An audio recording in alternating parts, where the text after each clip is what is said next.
श्री दक्षिणामूर्ति स्तोत्रम्। ओम मौनं व्याख्या प्रकटित परब्रह्म तत्त्वं युवानं वर्षिष्टान्ते वसदृशि गणैरावृतं ब्रह्मनिष्ठैः आचार्येन्द्रं करकलित चिन्मुद्रमानन्दमूर्तिं स्वात्मा रामं मुदितवदनं दक्षिणामूर्तिमीडे। वटविटपि समीपे भूमिभागे निषण्णं सकलमुनिजनानां ज्ञानदातारमारात्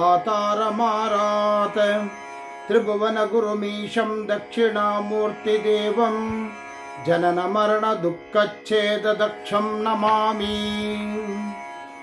चित्रं वडतरोर्मूले वृद्धा शिष्या गुरुर्युवा गुरोस्तु मौनं व्याख्यानं शिष्यास्तु छिन्न संशयाः। निधये सर्वविद्यानां विषजे भवरोगिणां गुरुवे सर्वलोकानां दक्षिणामूर्तये नमः।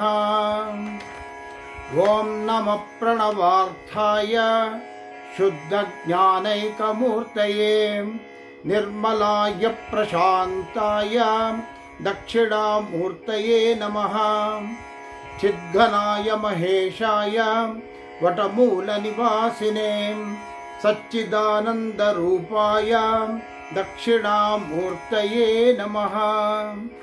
ईश्वरो गुरुरात्मेति मूर्तिभेदविभागिने व्योमवद्व्याप्तदेहाय दक्षिणामूर्तये नमः।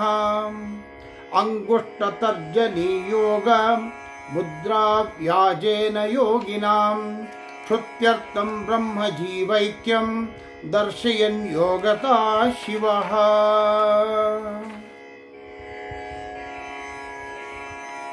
ओम विश्वं दर्पण दृश्यमाननगरी तुल्यं निजान्तर्गतम् पश्यन्नात्मनि मायया बहिर्भूतं यथा निद्रया यस्साक्षात् कुरुते प्रबोधसमये स्वात्मानमेवाद्वयं तस्मै श्रीगुरुमूर्तये नमः। इदं श्रीदक्षिणामूर्तये। बीजस्यान्तरिवाङ्कुरो जगदिदं प्राग्निर्विकल्पं पुनः मायाकल्पितदेशकालकरणा वैचित्रचित्रीकृतं मायावीव विजृम्भयात्यपि महा योगीव यस्वेच्छया तस्मै श्रीगुरुमूर्तये नमः। इदं श्रीदक्षिणामूर्तये।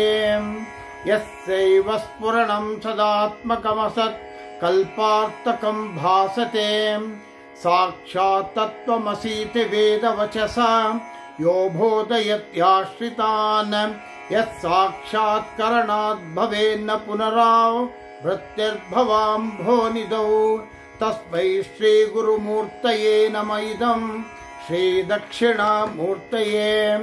नानाचित्रघटोदरस्थितमः दीपप्रभाभास्वरं ज्ञानं यस्य तु चक्षुरादिकरणं द्वारा बहिस्पन्दते जानामीति तमेव भान्तमनुभात् एतत् समस्तं जगत् तस्मै श्रीगुरुमूर्तये नमः। इदं श्रीदक्षिणामूर्तये।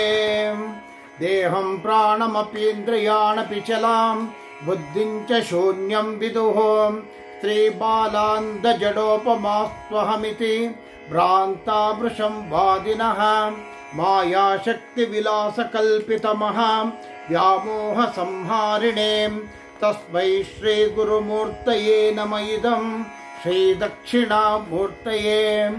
राहुग्रस्तदिवाकरेन्द्रसदृशो मायासमाच्छादनात् सन्मात्रकर्णोपसंहरणतो यो भूत्सुषुप्तः पुमान् प्रागस्वाप्समिति प्रबोधसमये यः प्रत्यभिज्ञायते तस्मै श्रीगुरुमूर्तये नमः। इदं श्रीदक्षिणामूर्तये। बाल्यादिष्टपि जाग्रदादिषु तथा सर्वास्वस्थास्वपि व्यावृत्तास्वनुवर्तमानमहम् इत्यन्तः स्फुरन्तः सदा स्वात्मानं प्रकटीकरोति भजतां यो मुद्रया भद्रया तस्मै श्रीगुरुमूर्तये नम इदं श्रीदक्षिणामूर्तये। विश्वं पश्यति कार्यकारणतया स्वस्वामि सम्बन्धतः शिष्याचार्यतया तथैव पितृपुत्राध्यात्मना भेदतः स्वप्ने जागृति वा य एष पुरुषो माया परिभ्रामितः तस्मै श्रीगुरुमूर्तये नम इदं श्रीदक्षिणामूर्तये। भूरम्भास्य नलो निलोऽम्बरमः नातो हिमांशोपमान् इत्याभाति चराचरात्मकमिदं यस्यैव मूर्त्यष्टकम् नान्यत्किञ्चन विद्यते विमृतशतां यस्मात् परस्माद्विभोः तस्मै श्रीगुरुमूर्तये नम इदं श्रीदक्षिणामूर्तये। सर्वात्मत्वमिति स्फुटीकृतमिदं यस्मादमुष्मिंस्तवे तेनास्य श्रवणादर्थमननात् ज्ञानाच्च संकीर्तनात् सर्वात्मत्वमहाविभूतिसहितं चादीश्वरत्वं स्वतः सिद्धे तत्पुनरष्टदा परिणतं चैश्वर्यमव्याहतम्।